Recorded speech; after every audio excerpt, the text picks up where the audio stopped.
Hi, welcome to One Thing Wednesday. I don't know, my neck is don't know what happened to me. And I also have a bruise here. I looked like I was in a fist fight, but here I am anyway.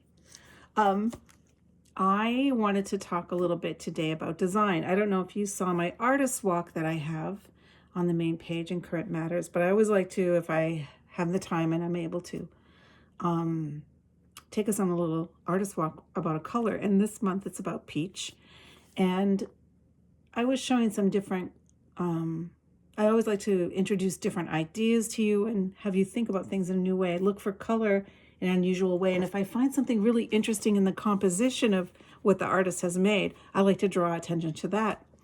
And Paula asked me a question about something I said. Can you see the form that the artist has used repeatedly? And it's the letter of the alphabet. And often when compositions are made, it's formed around things that we easily recognize, like a circle or a letter. Sometimes the letter H is used quite a bit, or the letter L. And I do talk about this in different places in the Welcome Mat all the time.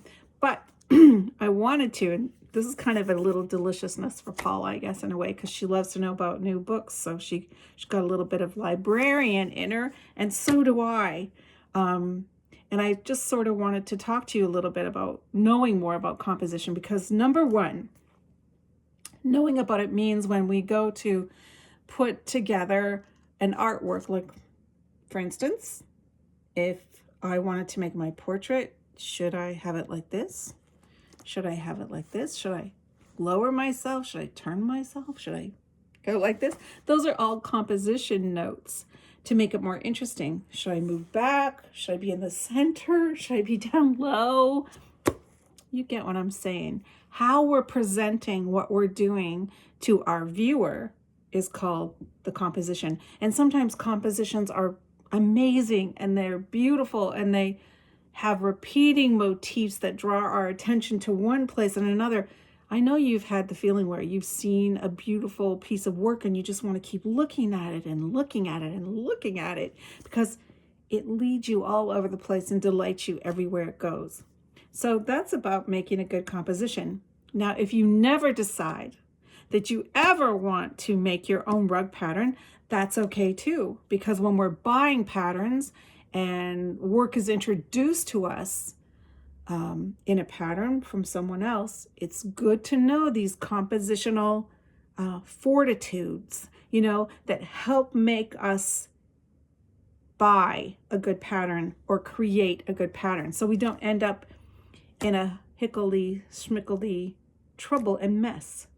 Because often when we're dealing with color issues, it has to do with the composition. It's about how the rug's presented to us, that it doesn't allow enough interest for us to be able to execute it and have it be beautiful. So let's get to the library. I'm sorry about all that fiddle-faddle, but it is important that we recognize composition really makes our work amazing. And just knowing the tiniest bit about it helps us do something even more interesting than we're planning. So I have a couple of books that I like, and often it's about painting because the painters are doing the same things as we are. They're making still lifes, they're making portraits, they're making landscapes.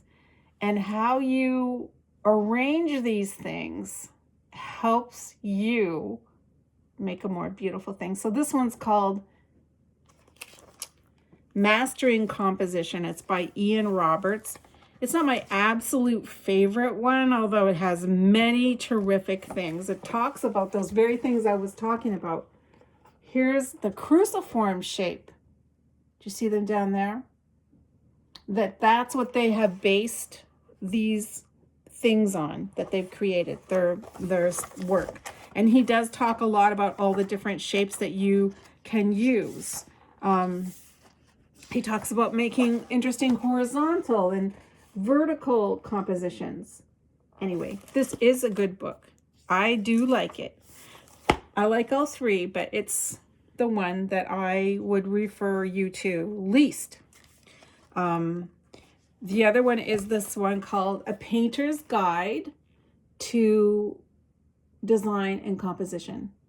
So 26 masters reveal their secrets. And we can look at these books and sometimes we're just not that interested in it.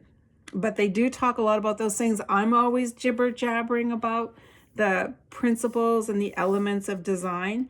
And it really helps to cement it for us. So they talk about, I'm just going to talk to you. I just opened up a page and it's about design elements, and it talks about texture and pattern and intervals and proportion. That's negative and negative and positive space. And they're saying how this is artfully arranged, so there's nothing boring here. There's no big space where we just go, what now? And there's a lot of relational color things too we can see, where there's black and white, but there's also black and white in other places. There's the red, there's the gold. The table and the main have things in common, and on and on and on. So it's fun to look for things like that in this book. They talk about what artists think about, how to add movement. He has in this book, sorry, she's a woman, Margot Schultz. She has 16 components of a great composition. I'm going to read you a couple of them. A strong value. Oh boy. Strong value pattern. Oh man, I'm always talking about that. Everything can't be the same value. A compositional scheme. So a good painting is not without little surprises, but it should have an overall organizational theme. And that's what I was talking about. The cruciform, or arranging things in a semicircle, all that kind of stuff. A dominant interest or focal point. Yes. There should be somewhere where we want to look at immediately. An overall mood. Our color will do that for us. Balanced shapes. Oh, can I go back to mood? Because our composition can do that for us too. If we want to have a really calm piece, imagine going to the ocean and it's just the beach, the water, and the sky. And it's not stormy and windy. That's very calming. Or imagine if we go to a beach where there's rocks and, where waves are pounding up onto rocks and there's huge excitement and movement there. That's a dynamic one. Balanced shapes. We can have one bigger thing, but we don't want it to be by itself. Balanced temperatures. Okay, so here we go. We don't want to just have an all cold thing or an all warm thing. We want a mixture of these things. So we always have to look out for that, because you'll have a place where you always want things to be warm, or I might always want them to be cool. We gotta have to be careful about that. A sense of freshness. We don't want to make something staid and dull that feels like it has no joie de vivre. We want something to be giving us a little, look at you.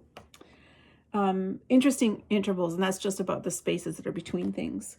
Varied edges. We don't want to have the same thickness or the same shapes always appearing all over. Places for the eye to rest. Repeated colors and patterns. Simplification where elaboration isn't necessary. So if you have a detail, I'm well known for taking out hydro lines.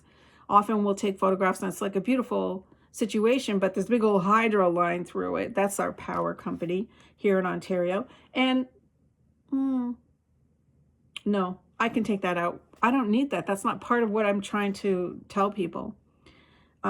Establish planes of depth. Here we go now. I like things to have a feeling of moving away from us or coming forward. Contrast in color intensity. That's about saturation. We can't have everything be the same saturation when we're making these kind of works. No. Or any work, really. We want to have some variance. A skillful stroke. So that would be about our direction. And I don't think direction's as important as we think it is.